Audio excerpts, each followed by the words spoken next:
자, 안녕하십니까.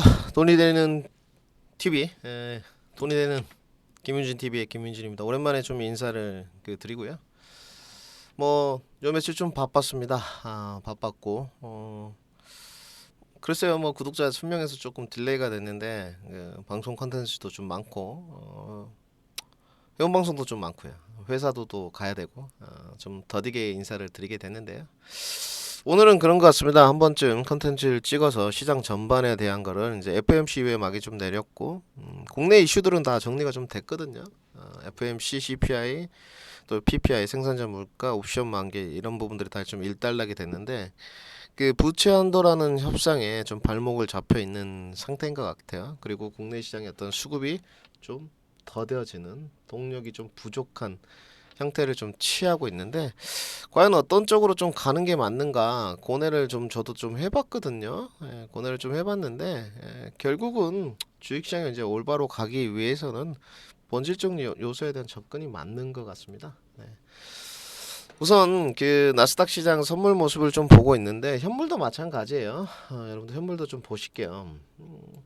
나스닥 현물 모습인데, 국내 증시가 좀 그 조정을 받는 동안에 그 미국 증시는 고점을 좀 넘어갔습니다. 그러면 일단 국내 증시와 글로벌 증시가 커플링보다는 디커플링으로 좀 가고 있는데, 이런 그 이면에 결국은 국내 어떤 정치적 이슈 또 CFD 사태 이런 게 좀 저변에 깔려 있는 듯한 뉘앙스를 풍기거든요. 뭐 뉘앙스가 아니고 사실인 것 같습니다. 전 그렇게 보고 있습니다. 유튜브니까 좀 시원하게 해보죠. 근데 여기서 이제 결국은 제한된 수급 쪽에서 가격 조정 이후에 기간 조정의 형태를 좀 띠고 있는데, 레인지 보면 2450선에서 뭐 2500선 정도 이 사이를 좀 진행이 가고 있어요. 여기서 이제 그 수급이 제한된 수급이다 보니까 굉장히 답답함들을 좀 많이 느끼시거든요. 근데 그럴 수밖에 없습니다. 그 부분이 이제 해결이 되지 않는 방향 속에서 내가 어떤 방향키를 어떻게 좀 잡아야 될지, 어느 쪽으로 좀 가는 게 맞느냐, 결국 내가 좀 일회성 테마에 치우치는 게 맞느냐, 여기에 대해서 좀 고뇌를 좀 해보려고 하거든요. 솔직히 말을 하면 끝도 없을 것 같고요. 오늘 좀 몇 가지를 준비해봤습니다. 지금 시장을 좀 보시게 되면 결국은 기업의 가치를 보고 앞으로 전진해야 된다 이렇게 좀 써봤는데, 우리가 그 종목을 선택을 할 때 여러 가지 이슈를 볼 수 있습니다. 그 다음에 여러 가지 근거 이유를 댈 수 있는데, 그 첫 번째가 뭐 기업의 가치겠죠. 우리 그 시청자 여러분들 다 아시겠지만, 그 다음에 뭐 또 수급 뭐 이런 부분, 그 다음에 또 밸류에이션, 또 기술력 부분, 그리고 또 뭐 증권사 리포트, 트렌드 이런 게 있을 것 같아요.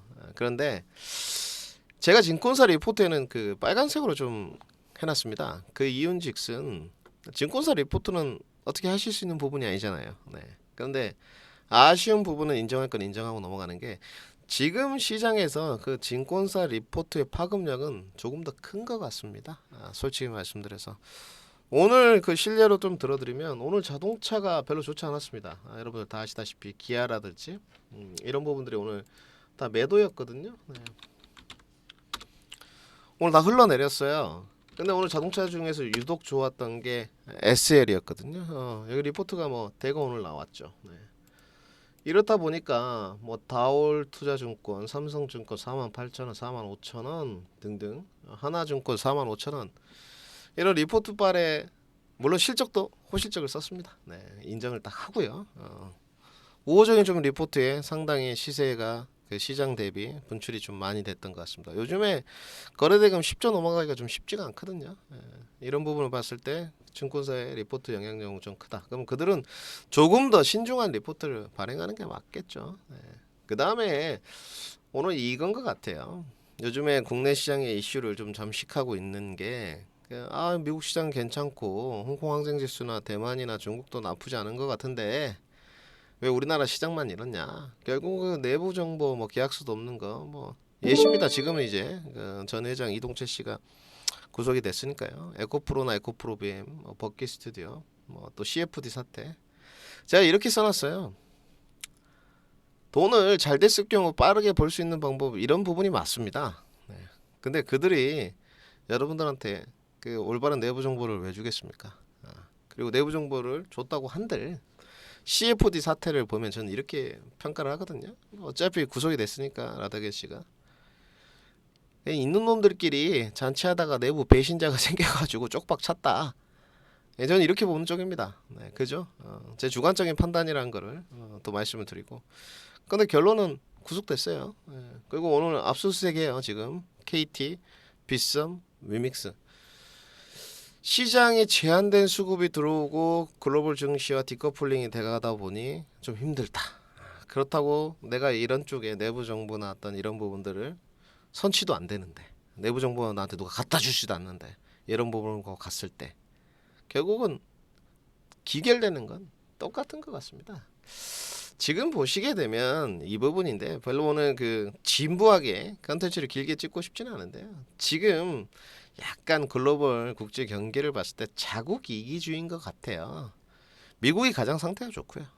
중국이 가장 그나마 낫고요. 한국이 가장 이제 꼴찌인데 우리가 뭐 주식시장 하면서 외부 요인들이 여러 가지 생길 수 있습니다. 근데 여기서 뭐 외교 비즈니스에 관한 그 논리를 펼치는 거는 적합하지 않은 것 같고요.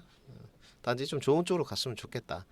단지 2022년을 보면 노이즈가 있었죠. 뭐 봉쇄령이라든지 우리 시나바 아시면 지정학적 리스크라든지 대규모 뭐 성장 LG 에너지 솔루션 같은 거 이런 부분이 있었는데 그런 부분에 노이즈가 완전 제거가 안 됐는데 올해 이제 넘어왔단 말이에요. 올해 지금 넘어간 게 2차 전지가 먼저 계속적으로 어떤 주축도 역할을 좀 해줬고 그 다음에 반도체가 좀 반등이 나왔고 요즘에 또 자동차 좀 분위기가 좋았고 그 다음에 신재생 사이드로 조선제약바이오 이렇게 좀 돌아갔거든요. 건설기계 등등. 근데 지금 흐름을 보면 어떻습니까? 글로벌 그 국제 정세나 이런 부분은 IRA나 크레마 이런 걸 제외하고 한국이 굉장히 좀 소외되고 있어요. 네, 이런 부분은.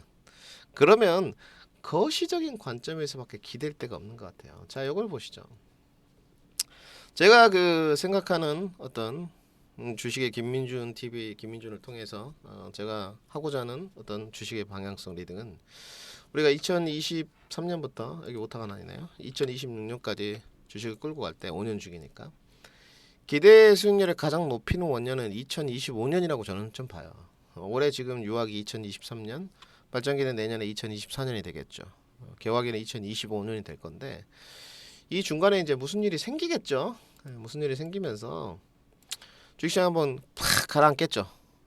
그걸 잘 이겨내고 유동성이 좀 풍부해지는 시기로 들어가게 되면 가지고 있는 종목들이 다 템버거가 되지 않겠냐. 그 중에서 종목 선정을 잘해야 되겠죠. 우리가 2차전지 소재 종목들을 보시게 되면 예전에 어땠습니까? 참 이 가격까지 올 거 생각이나 했습니까? 다 10배씩 거의 올랐잖아요. 네. 그렇지 않습니까? 에코프로 BM이라든지 뭐 코스모 신소재라든지 포스코 푸치엠이라든지 이런 것들을 보면서 우리가 좀 겪고 느끼는 바도 있어야 되거든요. 그때야 뭐 유동성이 풍부했으니까 내가 50% 먹고 나왔어. 다른 종목 사가지고 또 채워갈 수 있는 공간이 됐지만 결국은 크게 먹으려면 이 유아기하고 발전기 주식시장의 경기 침체로 가는 국면을 잘 유지를 해야 되거든요. 근데 이제 국내 시장 어떤 이슈들이 덮치다 보니까 제한된 수급 속에서 이런 부분이 좀 답인가? 내부 정보를 좀 성취해가지고 이런 사태가 벌어지더라도 CFD더라도 뭐 이런 거로 가는 게 관점인가? 그렇지 않습니다. 네. 일단 단계를 좀 보게 되면요. 올해 주식시장을 지배하고 있는 거시적인 요인은 국내를 좀 제외하게 되면 결국은 미국의 금리거든요. 원래는 선진국에서 먼저 금리 인상을 하고 특히 미국이 금리 인상을 하게 되면 뭐 주변 선진국들 영국, 프랑스, 스위스, 독일 따라가고 신흥국 시장이 따라가고 후진국이 따라가는 이런 구조였습니다. 근데 올해 이게 깨졌어요. 우리 시청자 여러분들 아시겠지만 만세 부르는 그 국가들이 좀 있었죠. 호주도 만세 불렀고 스위스도 만세 불렀고 한국도 만세 불렀어요. 지금 미국하고 한국과 금리 역전차가 얼마나 큽니까? 결국 이제 뱁새가 황새 따라가려다 보니까 도저히 안 되겠다. 왜냐면 일단 경기 침체로 들어가다 보니까 주담대가 높아지고 소비가 진작이 안 되면서 굉장히 사이클이 안 좋아지잖아요. 그러니까 너무 헤비하게 금리 인상을 할 수 없다. 그런데 올해 이게 이제 깨졌습니다만은 거시적인 관점에서 유지는 돼요. 그러면 거시적 관점을 생각해 보면 무엇이냐? 이건 이제 알아야 돼요. 결국은 금리를 인상하게 되면 내려온다는 거죠. 근데 그 내려오는 시그널 자체를 피봇에 대한 정책 기대감을 올해 금리 인하를 할 것이라고 너무 투영시킨 거고요. 내 종목에 대한 것에 대한 자신감을 가질 필요 있지만 너무 투영시키는 거 좋지 않거든요. 이런 부분이 좀 시장에 좌지우지가 좀 됐다가 국내 정치적 이슈 이런 부분들이 주식시장에 좀 자리를 하게 된 것 같아요. 그런데 보시게 되면 올해 가장 크게 이제 이 거시적 관점에서 유지는 되는데 미시적인 게 큰 게 자국 무역 이기주의예요. 저는 IRA 뭐 이런 거라든지 유럽의 크레마라든지 전부 다 자기 자국 이기주의라고 보는 거거든요. 미국을 위한 법안이라고 수도 없이 말씀을 좀 드렸어요. 반도체 뭐 자유협정 뭐 반도체 2차 전지 신재생 이런 거 보게 되면 어떠면 그 불가침 영역이거든요. 네. 근데 뭐 미국이 우리나라 기업에 돈을 투자하자 마라. 지네는 뭐 투자해 줬나요? 솔직히 꼴보기 싫죠, 새끼들. 예. 근데 어쩔 수 있겠습니까? 단지 국가적으로 좀 더 발전된 형태면 주시장이 좋아지겠는데 이건 우리가 권할 부분 아니에요. 네. 여러분들 늘 그 주식을 하지만 내가 어떻게 할 수 없는 부분에 관해서 에너지를 쏟지 마십시오. 별로 좋지 않죠. 기대감도 갖지 말고요. 내 종목이 내가 확신이나 기대감을 갖고 있는 것보다 확신에 차 있고 밀어붙여야 된다 생각하면 계속적으로 올해와 내년을 매집을 해가는 게 맞고요. 자, 이런 것 같습니다. 제가 이 그림을 좀 그려봤는데 금리가 가장 크게 위치를 좀 하고 있었어요. 그리고 무역 IRA나 유럽의 크레마가 아직 미해결됐습니다. 어떻게 미해결됐냐? 한국의 기준치로 봤을 때는 저는 미해결이에요. 늘 말씀드렸지만 2차 전지에 관한 부분도 중국에 관한 우회 청구를 좀 만들어주고 FTA 자유협정 체결 이건 팩트죠. 아닌 일본하고 똑같은 대우를 해주고 이건 한국 기업의 불확실성이 제거된 게 아니고요. 좋을 게 없습니다. 네. 말입니까 방구입니까? FTA 체결 협정국이 아닌데 한국하고 동등하게 세액 공제를 해주겠다니요. 이거는 참 어불성설이고요. 주가의 흐름은 둘째치고 주식도 떨어지겠죠. 그리고 이제 다음 단계로 지나가야 되는데 이런 부분은 좀 외교 비즈니스인 것 같아요. 단지 이 상황에서 국내 정치적 이슈에 따른 기존에 있었던 더 선침해에 따른 내부 정보 유출이 주가 상승에 따른 지금 검찰 경찰 압박, 에코프로 사태, CFD 사태 이게 자리를 하고 있어요. 그러면 우리가 알아야 될 부분 이거 정리를 해보면 이제 여긴 것 같아요. 자, 오늘 시장을 보시게 되면 삼성전자, 하이닉스가 그나마 지지대 역할을 좀 해줬거든요. 투자 종합 상황을 좀 봐보면 아는데 오늘 선물은 오전에 조금 계약서 들어왔다가 매도로 바뀌고 그 다음에 코스피 현물에서는 수급이 좀 들어오고 있습니다. 코스닥 쪽은 계속 매도인데 그 다음에 매도가 좀 줄었어요. 그것도 2차전지 이제 60일선 반등이 나와서 그런 건데 이 부분인 것 같아요. 어차피 미국 시장의 부채 한도 협상이 뭐 한미일 정상회담 전에 마무리하겠다는 조 바이든의 그 내심의 어떤 마음인 것 같은데요. 그것도 뭐 우리가 알 수 없습니다. 뭐 내일 부채 한도 협상이 돼야지 되는 것이고 일본 가기 전에 하겠다 이런 뉘앙스인 것 같은데 그렇지 않습니까? 여러분들이 아실 수 있나요? 저도 모르고요. 그러면 제한된 수급이잖아요. 어차피 부채 한도 협상이 완료되면 지수가 오르면서 갈 건데 국내로 보자 이거죠. 국내에서 유동성 공급이 풍부해질 일은 없고 무역도 지금 기댈 데가 좀 없는데 이 제한된 수급 속에서 수급이 돌아오려면 어떻게 해야 되느냐? 시기적으로 투자를 하시는 분도 기간 설정하는 데 도움이 되실 것 같고요. 매매를 하시는 분들도 도움이 되실 거예요. 자, 여기를 보세요. 에코프로입니다. 오늘 5.76%가 올랐고요. 여기 제가 줄을 그어놨거든요. 60일선입니다. 한 48만 원대. 여기서 기가 막히게 어제 오늘 지지를 받고 반등이 나와요.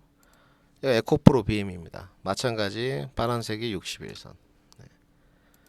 LNF예요. 이건 60일선이 살짝 이탈되는데 121선 반등. 그 다음에 이건 첨보 모습 아직 바닥 치고 있고 대다수의 소재 파트를 보게 되면요. 코스모 신소재까지 좀 볼게요.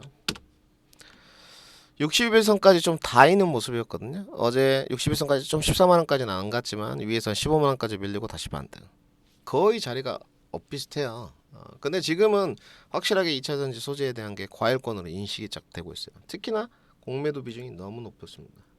에코프로 BM의 어제 공매도 그 비중을 보게 되면요. 에코프로 BM이거든요. 오늘 나왔네요. 벌써 장면. 어제 23%였고요. 오늘도 지금 12.4%예요. 공매도 비중이.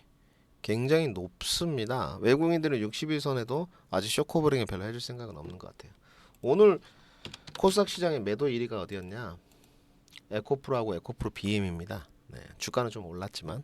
그럼 이런 걸 봤을 때 제가 봤을 때 외인 매도세가 멈추는 시기 2차전지 소재에 관한 그 수급이 이동돼야 된다고 보거든요. 그러면 줄을 좀 그어보면 이 60일선 이탈부터 120일선 정도까지인 것 같아요. 이 구간에 뭔가 그 매도세가 좀 나오게 되면 2차전지 소재에 관해서 투자 기간을 길게 잡으신 분들 제외하고는 굉장히 이제 투심이 약화되면서 그 투매 물량이 좀 나올 거거든요. 그때 되면 외국인들도 다른 수급으로 좀 옮겨가고 또 자기들의 견인차 역할을 또 어느 섹터 뭐 자동차나 반도체 해놨을 때 따라오지 않겠느냐 이렇게 봅니다. 그렇기 때문에 아직 좀 멀었어요. 투자 기간을 잡으신 분들은 조금 더 매집 구간을 더 해가고 매매를 하신 분들은 조금 더 물론 내일 부채 협상이 되면 오르겠지만 좀 러프하게 기간을 잡는 게 좀 기다리는 게 더 중요할 것 같고요. 그러면 아까도 말씀드렸듯이 이 안에서 결정을 해야 되는 게요. 반도체, 자동차, 2차전지, 신재생 여기 안에서 결정을 해야 되는 이유가 뭐냐면 리포트가 나오더라도 여러분 테마성에는 리포트가 잘 나오지 않습니다. 올해 돌았던 테마가 그나마 AI하고 로봇 쪽인데 그나마 AI가 좀 나은 것 같은데 일회성 테마는 여러분들 제가 마지막에 이렇게 세게 드릴게요. 일회성 테마는 고점에서 물리면 답이 없습니다.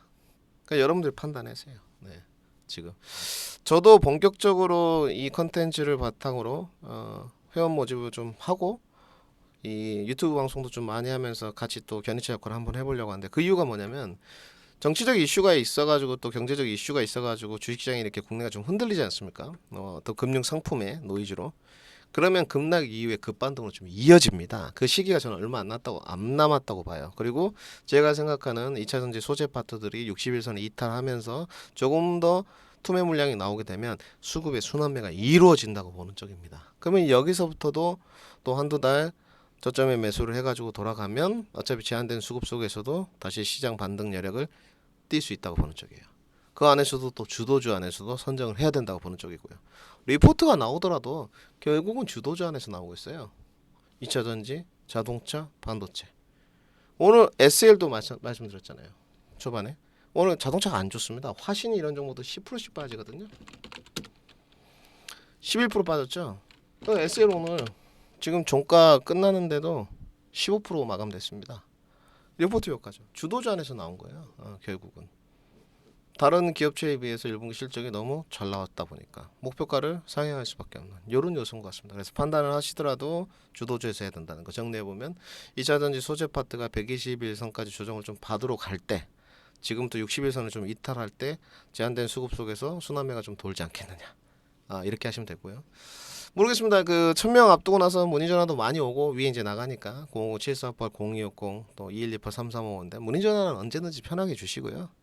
저랑 이제 전화 연결 원하시는 분들이 있는데 방송을 나가거나 직원이 먼저 받으면 연결이 안 되고 조금 저녁 시간에는 전화가 돌려져 있으니까 제가 연결이 되는 그런 행운도 좀 노려볼 수 있습니다. 언제든지 커뮤니케이션 하는 부분 열려 있으니까 많이들 찾아주시고 이 컨텐츠를 필두로 1000명도 좀 넘어가고 종목 충전도 좀 해보고 저는 지금 이 시기를 잘 견디면 템베거 종목은 여기서 나온다고 봐요. 네. 이 시기가 여러분 위기가 아니고요 기회의 시기다 이렇게 마무리해 드리겠습니다. 다음에 예정되어 있는 건 컨텐츠보다는요 실시간 라이브 방송을 예정하려고 합니다. 게시판에 실시간 라이브 시간을 적어 놓도록 하니 많은 분들 참석해 가지고 대화도 좀 해보고 종목 상담도 좀 해보고 저도 또 회원 모집도 부지런히 해보고 이런 시간을 한번 가져보도록 하겠습니다. 여러분들 오후 시간 잘 보내시고 성공 투자하십시오.